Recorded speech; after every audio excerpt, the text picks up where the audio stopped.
திருச்சிற்றம்பலம்.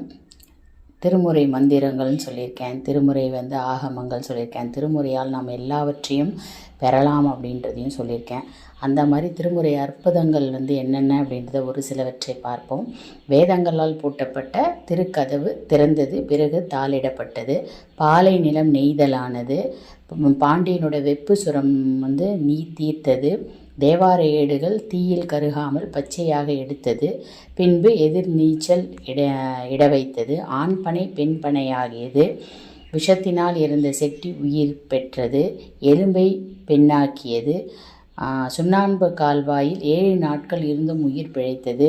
மத யானையை வலம் வரச் செய்து வணங்க வைத்தது. மானசரோவரில் மூழ்கி திருவையாற்றில் எழுந்தது. கல்லை தெப்பமாக கொண்டு கரையேறியது. செங்கலை பொன்னாக்கியது. விருதாச்சலத்தில் மணிமுத்தாரில் இட்ட பொன்னை ஆரூர் குளத்தில் எடுத்தது. முதலை விழுங்கிய பிள்ளையை மீட்டது. காவேரி பிரிந்து வழிவிட்டது. நரியை குதிரையை ஆக்கியது. வெள்ளானையில் கைலாயம் சென்றது. குதிரையை நரியாக்கியது. பிறவி ஊமையை பேச வைத்தது. பரம்பொருளான சிவபெருமானே எழுதிய பெருமைக்குரிய நூலானது ஒன்று திருவாசகம்.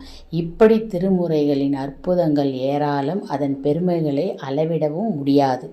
திருமுறைகளை நாளும் ஓதுவோம். நாம் பெருமானின் அருளை பெறுவோம். திருச்சிற்றம்பலம்.